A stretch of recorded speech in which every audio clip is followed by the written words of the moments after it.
All right, so section 6.6, right, we're going to be talking about rational and irrational numbers. Okay, so all numbers that are encountered up to this point in our math careers have been real numbers, right? We haven't talked about the imaginary numbers yet, right? We're going to get to that. We're almost there. Okay, but inside of those rational number or inside of those real numbers, we've talked about both rational and irrational numbers. So the rational numbers are the numbers that can be written as a ratio between of two integers. So like the 3/4 to negative 11/15, right? Those are examples. 0. But then we also have these other ones that are decimals, don't terminate, and they don't repeat. So the most famous one of this, right? You spent a lot of time talking about last year, dealing with it in geometry, which is pi, right? So that's an irrational number, right? Because it doesn't terminate and it doesn't repeat. Okay, whereas repeating decimals like 1/3, right? When we talk about why I always want you guys to leave things in fraction form, right, is because 1/3 is not the same as 0.3 and it's not the same as 0.33, right? It's 0.3 repeating on and on and on forever and ever. So when we look at the difference between the rational and the irrational, right, all rational numbers have to be able to be written as the ratio of two whole numbers, right? Well, actually, sorry, real numbers, integers to be exact. So with the irrationals, right, that's not true. So the square root of any non-perfect square is defined as being irrational. It always will be. Okay? Any questions about the differentiation there?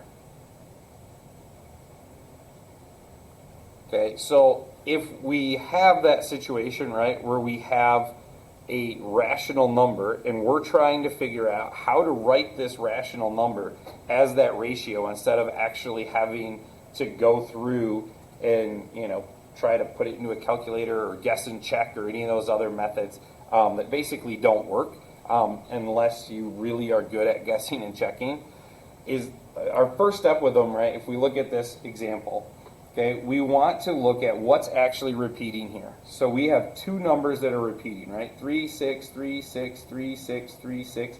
So really we could write this as 0.36 repeating. Okay?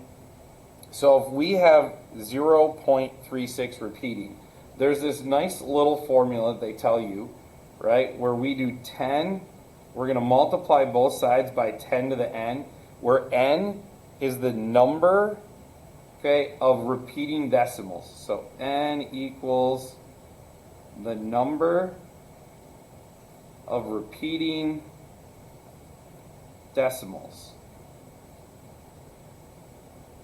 Okay, so what I want to do is I'm going to first set this equal to n. So I'm going to say n equals 0.36 repeating.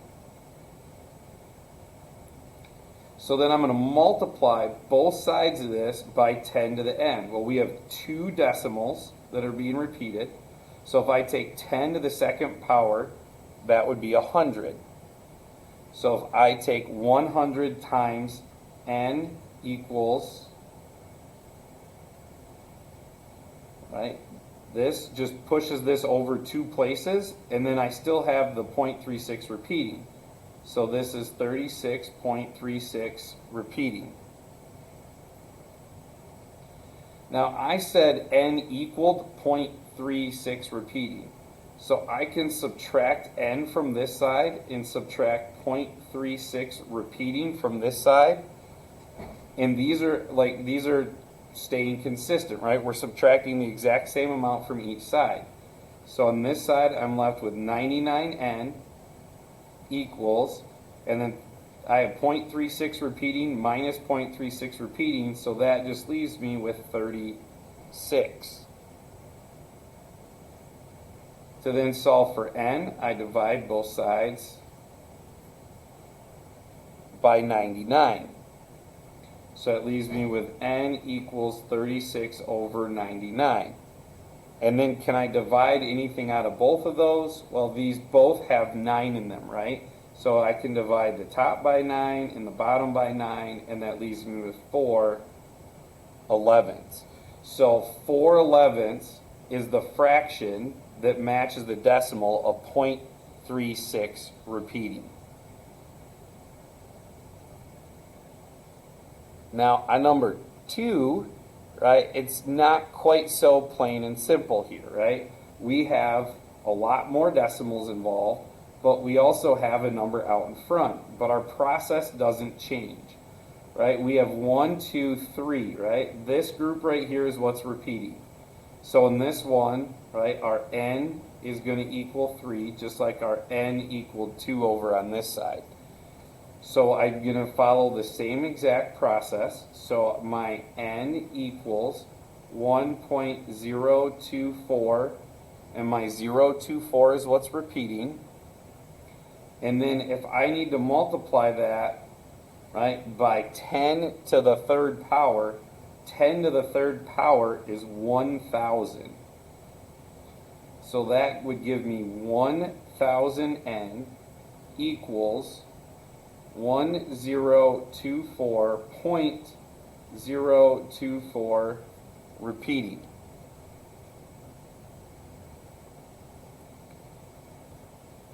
So now I want to subtract n from this side and then subtract my 1.024 repeating from my other side. And that leaves me with 999n equals 1023, right? Because I have this 0.02 repeating, those cancel each other out, so I'm just left with this 4 minus 1, so that gives me that 3. At this point, I divide both sides by my 999 to get n equals 1023 over 999. Now, if you know your little trick, right, where you add up all the digits, and if they all add up, but they're divisible by 3, then the whole thing is divisible by 3, right? The top then would be divisible by 3, the bottom's divisible by 3. So we can start off there, okay, and that's going to give us 341 over 333. And that's as far down as she goes. So that's our final answer. Just like 4 over 11 was the final answer for the one before. Wait, Mr. Moore. Yep, what's up? So why is it that when you subtracted n from both sides in the first one, it gave you 36, but then when you subtracted n in the second one, it gave you 1023?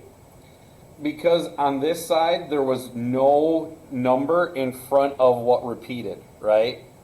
Whereas over here, you had this number out in front. So when you have that number out in front, it just takes a little bit more thought to get to it. Because we are going to end up with that whole number that's got to be taken away. Oh, I see what you did now. Yeah, okay. Yep. All right, now number 3 is one of the really fun ones. Like, this is something that you'll see from time to time come up in the math world. We have, what is the fraction for 0.9 repeating? Well, if we follow the logic that we've done all along, that means n equals 0.9 repeating. So then, right, we only have one number that's being repeated. So we need to do, right, that just to the 1. So we're going to multiply it by 10. Right, so then 10n equals 9.9 repeating. So then if I subtract n from this side, I subtract 0.9 repeating from this side, and it leaves me with 9n equals 9. Right? And notice how because there was nothing out in front on this one, that's why it just goes away and you're left with what's out in front. But now we divide both sides by 9 and we get n equals 1. Okay, so mathematically, right, 0.9 repeating equals 1, right? Which kind of makes sense because you can't have like plus, right? Because if you have 0.99 repeating, if that doesn't equal 1, then you should be able to add something to it to get it to 1.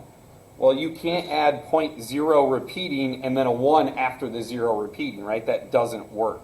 So 0.99 or 0.9 repeating, right, just equals 1.